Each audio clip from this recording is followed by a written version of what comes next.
Friends good morning आज के day 2 और एखोनो আমরা বেরোইনি এখন বেরোবো রেডি হয়ে গেছি সবাই আজকে যাচ্ছি কোনারক সান টেম্পল তো চলো আমাদের সাথে চন্দ্রভাগা বিচটাও ঘুরে আসি ফেরার সময় আর দেখি কোথায় কোথায় যাওয়া যায় চলো বেরিয়ে বেরোনোর আগে আমাদের হোটেলে কমপ্লিমেন্টারি ব্রেকফাস্ট সেরে নিলাম খাবারের অপশন খুব বেশি না থাকলেও টেস্ট বেশ ভালোই ছিল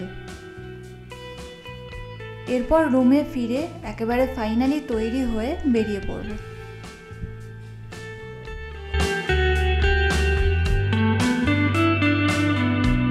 কি রেডি হ্যাঁ রেডি আমরা এখন খুব এক্সাইটেড আমরা যাচ্ছি কোনারক মন্দির দেখতে তারপর চন্দ্রভাগা বিচে যাব তারপর আরো অনেক জায়গা ঘুরবো দারুণ এক্সাইটেড লাগছে চলো এবার যাওয়া যাক চলো আমি যাবো দেখবো এনজয় করবো ঘুরবো খাবো একটু খাবো খাওয়াটা বাদ দিলে হবে না ওটাই আসল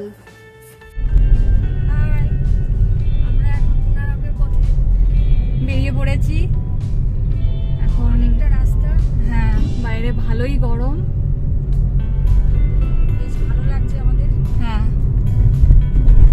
চারিদিকে দেখতে দেখতে যাচ্ছি রাস্তায় যেতে যেতে এবার তোমাদের বলবো কোনারক সূর্য মন্দিরের কিছু ইতিহাস যা আজও অনেকের কাছেই হয়তো অজানা পুরীর জগন্নাথ ধাম থেকে কোনারকের দূরত্ব প্রায় 36 কিলোমিটার সেখানে ভগ্নপ্রায় অবস্থায় দাঁড়িয়ে রয়েছে রহস্যময় সূর্য মন্দির সূর্যালোকের ওপর ভিত্তি করে একটি অদ্ভুত ঘড়ি নির্মাণ করা হয়েছিল সেখানে ব্রিটিশ নাবিকেরা এই মন্দিরের নাম দেন ব্ল্যাক প্যাগোডা আমাদের দেশের অত্যাশ্চর্য স্থাপত্যগুলির মধ্যে অন্যতম এই সূর্য মন্দির পুরীতে আসা পর্যটকেরা এই ধর্মস্থানের দর্শন না করে বাড়ি ফেরেন না 1255 খ্রিস্টাব্দে গঙ্গা ডাইনেস্টির সন্তান প্রথম নরসিংহদেব এই মন্দিরটি নির্মাণ করেন এই মন্দিরের নাম এসেছে সংস্কৃত দুটি শব্দ থেকে কোণ অর্থাৎ অ্যাঙ্গেল এবং অর্ক অর্থাৎ সূর্য এই মন্দিরটি সূর্যদেবকে উৎসর্গ করা হয়েছিল সারা দিন ও বছর জুড়ে সূর্যের বিভিন্ন অবস্থান জানা যেত এই মন্দিরের বিভিন্ন অংশ থেকে 1508-এ বাংলার সুলতান সুলাইমান খান করনানীর সেনাপতি কালাপাহাড় পুরী আক্রমণ করেন তার হামলাতেই ধ্বংস হয়ে যায় এই মন্দিরটি এই যে দেখছো ডান দিকের জায়গাটা এটা চন্দ্রভাগা বিচ আমরা কোনারক সূর্য মন্দির দেখে ফেরার পথে এখানে আসব তবে গল্প কিন্তু এখানেই শেষ নয় আর একটু অপেক্ষা করো আরও অনেক কিছু বলবো তোমাদের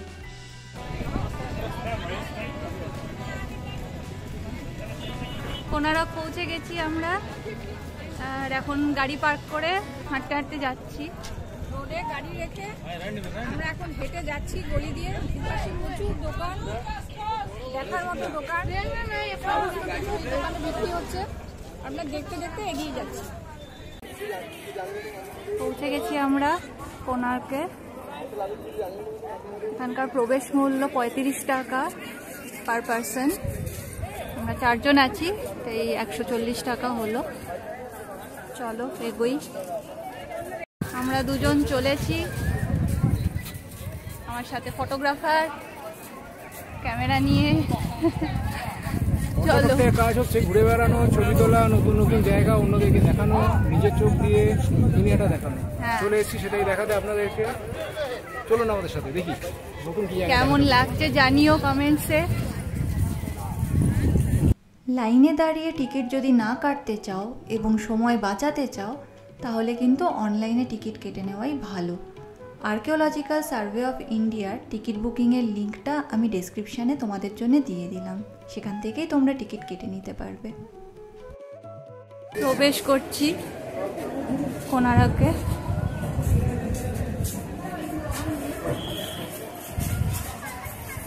দেখাবো একটা বিশেষ ব্যাপার এখানে দেখো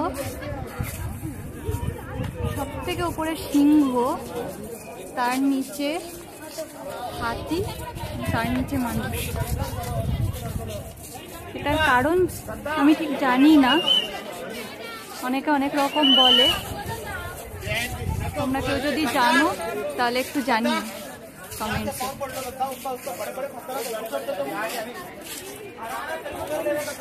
মন্দির বলতে আমাদের চোখের সামনে যা ভেসে ওঠে তা হলো যে সেখানে দেবদেবীর মূর্তি থাকবে, পুজোয় ব্যস্ত থাকবেন পুরোহিত, দূর দূরান্ত থেকে ভক্তবৃন্দদের আগমন লক্ষ্য করা যাবে সেখানে। কিন্তু এমনও কিছু মন্দির আছে যার নিজের গর্ভে রহস্য লুকিয়ে রেখেছে, আড়াল করে রেখেছে এমন কিছু শিউরে ওঠার মতো ঘটনা যা অনেকেরই অজানা। তেমনই এক মন্দির হলো এই সূর্য মন্দির। 1250 সালে এই মন্দিরটি নির্মাণের নির্দেশ দেন রাজা নরসিংহদেব। তার নির্দেশ অনুসারে মন্দিরটি তৈরি হলেও আজ পর্যন্ত কখনো পুজো হয়নি এই মন্দিরে। মন্দিরটির আকার হলো একটি বিশাল রথের মতো। এই সম্পূর্ণ মন্দিরটি তৈরি করা হয় ধূসর বেলে পাথর দিয়ে। কিন্তু মন্দিরটি যখন তৈরির কাজ শুরু হয় তখন এক অদ্ভুত নিয়মে শ্রমিকদের বেঁধে দিয়েছিলেন রাজা। সেই গল্প খুব শিগগিরই বলছি। বিশাল কম্পাউন্ডে আমরা এখন ঘুরে বেড়াচ্ছি। চারিদিকে দেখো কত মানুষের ভিড়, ছুটির সিজন, তাই সবাই এসছে এখানে।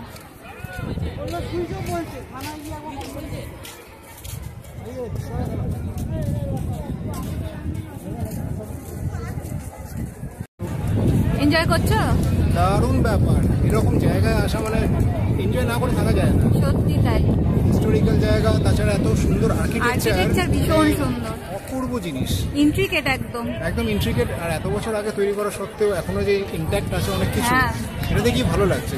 মানুষের ইচ্ছে মানে উচিত আরও বেশি এগুলোকে কনজার্ভ করা, প্রিজার্ভ করে রাখা এবং আরও লোকেদের অপরচুনিটি করে দেওয়া যাতে তারা এসে আরও দেখতে পারে। দারুণ ব্যাপার। কিন্তু জানো এই সূর্য মন্দিরে কেন পুজো হয় না? এর পেছনে একটা ইতিহাস আছে। বলো। সেটা এখন না, বলবো একটু পরে বলছি, আগে ঘুরে নি তারপরে ঘুরে নেওয়া যায়, তারপর শোনা হ্যাঁ ঠিক আছে। শতবর্ষ প্রাচীন এই মন্দিরে বর্তমানে কেন হয় না কোনো পুজো? কি রহস্য লুকিয়ে আছে এখানে? রাজা নরসিংহদেব নিয়ম তৈরি করেছিলেন যে কোণারক সূর্য মন্দির প্রতিষ্ঠা করার জন্য প্রতিদিন 1200 শ্রমিক কাজ করবে। শ্রমিকের সংখ্যা 1200 থেকে একজনও কম বেশি হবে না। আর 12 বছরের মধ্যে এই মন্দিরের নির্মাণ কাজ সম্পূর্ণ সমাপ্ত করে ফেলতে হবে। যদি কোনো দিন 1200 শ্রমিকের মধ্যে একজন শ্রমিকও কম বেশি হয় তাহলে সকলের প্রাণদণ্ড হবে। এই নিয়ম মাথা পেতে নিয়েছিল শ্রমিকরা, শুরু করেছিল মন্দির নির্মাণের কাজ। ফটো সেশনে ব্যস্ত, আমাদেরকে ভুলেই গেছে।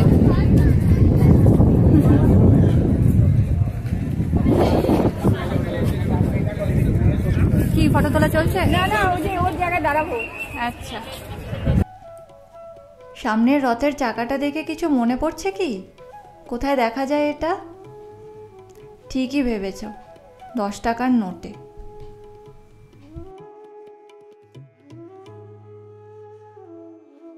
আচ্ছা, এবার তুমি বলো কিরকম লাগছে? আমার তো দারুণ লাগছে। অনেক ছোটবেলায় এসেছিলাম, তখন ওই চাকাটার সামনে বসে আমার ছবি আছে, ছোটবেলার ছবি। এখন সামনে যেতে দেয় না, এখন বন্ধ করে দিয়েছে দেখছি। ভালো লাগছে, অনেক বছর পরে এলাম।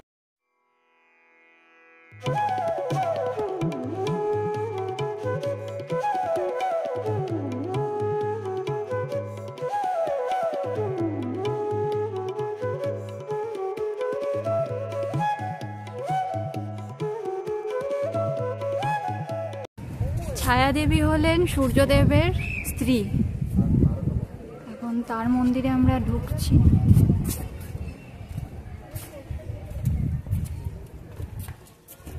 এখানেও সুন্দর সুন্দর আর্কিটেকচার করা আছে।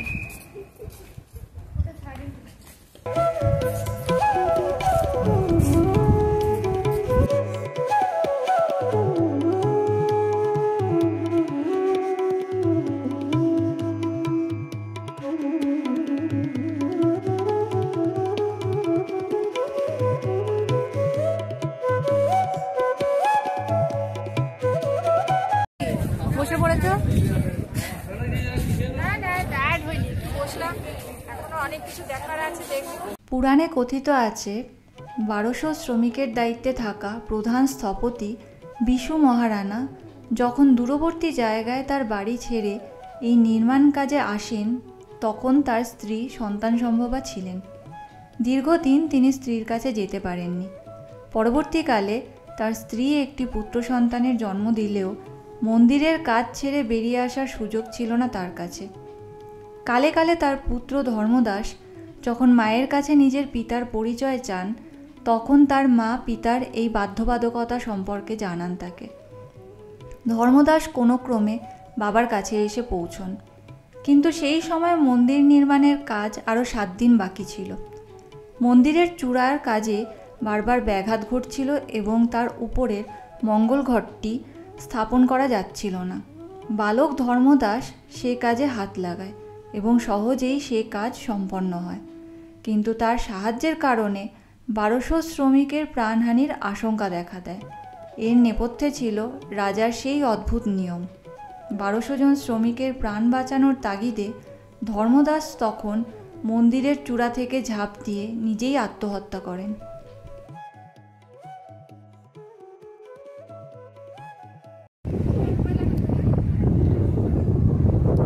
দেখুন, এই হাতিটি মানুষকে একদম আছড়ে দিচ্ছে তুলে।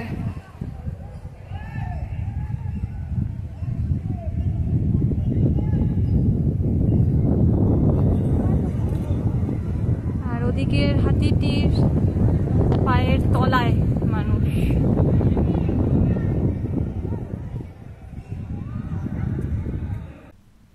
প্রচলিত কথা অনুযায়ী তারপর মন্দির নির্মাণের কাজ শেষ হলেও আর কখনো পুজো শুরু হয়নি মন্দিরে।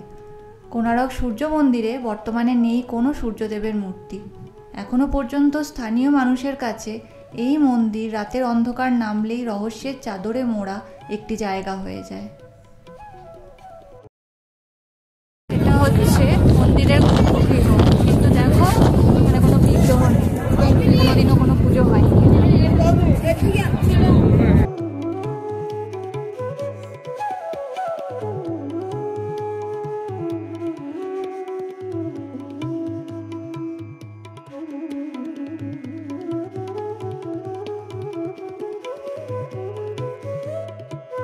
বেরোনোর পালা এখান থেকে। ভালোই ঘুরলাম, হালকা হালকা খিদেও পেয়েছে। কি খিদে পেয়েছে তো? হ্যাঁ, দুপুর হয়ে গেছে, এবার কোথাও একটা খেতে যাব, তারপরে যাব চন্দ্রভাগা বিচ। চলো।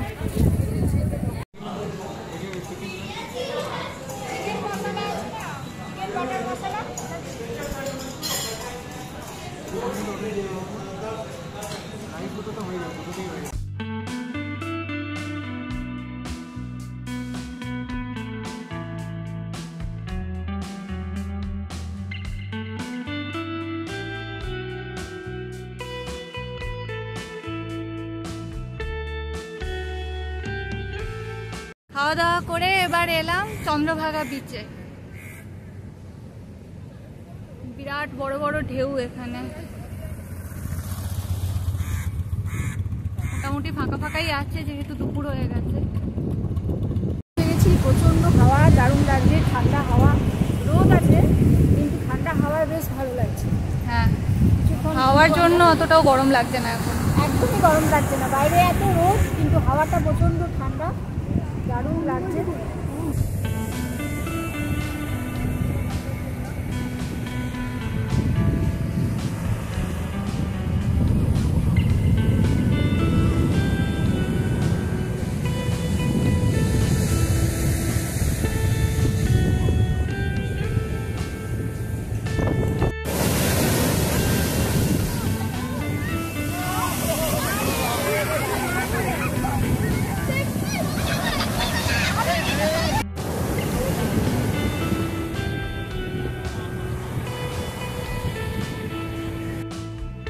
শেষ হয়ে এলো আমাদের দ্বিতীয় দিনের ঘোরা।